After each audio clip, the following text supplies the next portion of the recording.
मूलभूत अधिकार और मानव अधिकारों में क्या फ़र्क है?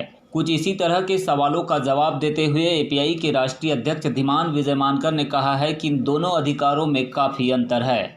यदि कोई भी नागरिक मानव अधिकारों से संबंधित स्टैंडर्ड बुक का अध्ययन करता है तो उसे इसका बखूबी अंदाज़ा हो जाएगा।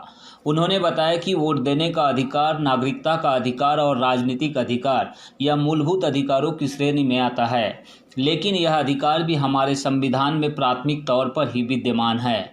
कई ऐसे एडवांस अधिकार है जिसका प्रावधान हमारे संविधान में नहीं होने से लोगों को रेमेडी नहीं मिल रही है। इसीलिए अधिकारों का जब हनन होता है तो उसे इन्फोर्स करने के लिए आप कहीं जा भी नहीं सकते हैं। उन्होंने कहा कि हमारे संविधान में दूसरे और तीसरे पीढ़ी के मूलभूत अधिकार जो ह्यूमन राइट्स की कॉन्सेप्ट है, civil and political rights, economic, social and cultural rights and collective rights, इन तीनों को हमारे संविधान में लाना पड़ेगा।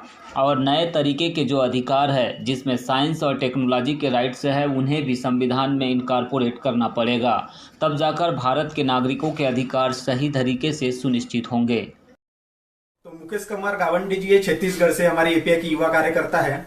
तो वो ये पूछना चाह रहे हैं कि सर, कॉन्स्टिट्यूशन में ऑलरेडी मूलभूत अधिकार तो है, तो आप मानव अधिकार और मूलभूत अधिकार में फर्क कैसे करते हैं? मैं आप लोगों से कहूंगा कि आप लोग ह्यूमन राइट्स का कोई भी स्टैंडर्ड बुक पढ़ लीजिए तो आपको डिफरेंस क्लियर हो जाएगा। देखिए, फंडामेंटल राइट्स जो होते हैं वो हमारे कॉन्स्टिट्यूशन में केवल सिविल एंड पॉलिटिकल राइट्स जो है वो मूलभूत अधिकार पहले पीढ़ी के हैं। जैसे वोट देने का अधिकार है, बोलने की आजादी है, ये पहले पीढ़ी के नागरिकों और जो है वो राजनीतिक अधिकार है। लेकिन मैं आपसे पूछना चाहता हूं, किसी के पास नौकरी नहीं, किसी के पास घर नहीं, किसी के पास जमीन नहीं है, तो क्या आपके पास आर्थिक आधार है? आर्थिक अधिकार आपके सुप्रीम कोर्ट में आर्टिकल 32 में जा सकते हैं ये कहने के लिए कि मुझे जमीन नहीं, जमीन मिलनी चाहिए, घर नहीं है, घर मिलना चाहिए, नौकरी नहीं है, नौकरी मिलना चाहिए और सरकार ने उसके लिए प्रोविजंस करना चाहिए। या प्राइवेट कंपनी डिसइन्वेस्टमेंट होने के बाद या बड़े पैमाने पर बैंक से लोन लेने के बाद पब्लिक मनी से प्राइवेट कंपनी चलती है, उसमें अफर्मेटिव एक्शन यानी एक प्रकार का रिजर्वेशन का प्रोविजन होना चाहिए। क्या ये राइट हमारे कॉन्स्टिट्यूशन में है? Right to privacy, right to information, right against technological discrimination, क्या ये हमारे जो है वो कॉन्स्टिट्यूशन में है? सोशल सिक्योरिटी का अधिकार यानी प्रोविडेंट फंड पेंशन के अधिकार जो है या सोशल इंश्योरेंस के अधिकार क्या हमारे कॉन्स्टिट्यूशन के अंदर फंडामेंटल राइट के रूप में है?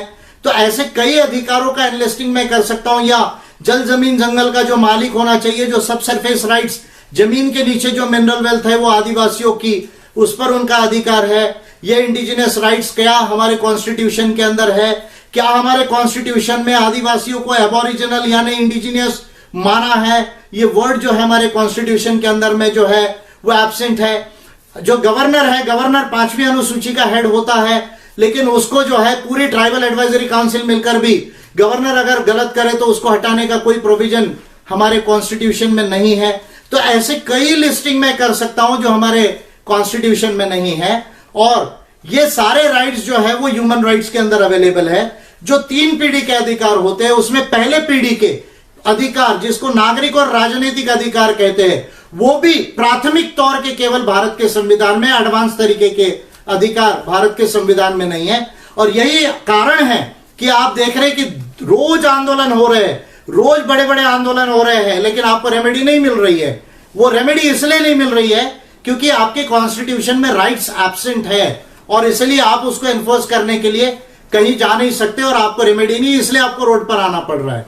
तो इसलिए भारत के संविधान में दूसरी पीढ़ी और तीसरी पीढ़ी के जो फंडामेंटल राइट्स है, जो ह्यूमन राइट्स की कंसेप्ट है, civil and political rights, economic, social and collective rights, cultural rights and collective rights, ये तीनों को हमारे संविधान में लाना पड़ेगा। और नए तरह के राइट्स जो है, जो साइंस के राइट्स है और टेक्नोलॉजी के राइट्स है, उसको भी लाना पड़ेगा। तब जाके भारत के लोगों के राइट्स जो है वो सुनिश्चित होंगे। और बीजेपी हो या कांग्रेस हो या और भी कोई गवर्नमेंट आ जाए तो वो उससे बाइंडेड रहेगी। यही रूल ऑफ लॉ की कंसेप्ट है जिसको समझने की जरूरत है। मुझे ऐसा लगता है कि जब हमारा कॉन्स्टिट्यूशन बन रहा था तो वो 54वां या 55वां संविधान था। उसके पहले 54-55 संविधान दुनिया के बन चुके थे और मोस्टली हमारा संविधान गवर्नमेंट ऑफ इंडिया एक्ट 1935 से लिया गया और अमेरिकन कॉन्स्टिट्यूशन, कैनेडियन कॉन्स्टिट्यूशन और जर्मन कॉन्स्टिट्यूशन, आयरलैंड का कॉन्स्टिट्यूशन, स्विट्जरलैंड का कॉन्स्टिट्यूशन और ऑस्ट्रेलियन कॉन्स्टिट्यूशन से कई प्रोविजंस इसके लिए गए। और यही कारण है कि हमने जो एक ओरिजिनल फ्रेश थिंकिंग करना चाहिए था वो कहीं ना कहीं मिसिंग नजर आती है, और उसके वजह से जो है ये कॉन्स्टिट्यूशन अच्छा है लेकिन ये और ज्यादा अच्छा बनाया जा सकता है, उसमें हमें कहीं ना कहीं कमी नजर आती है।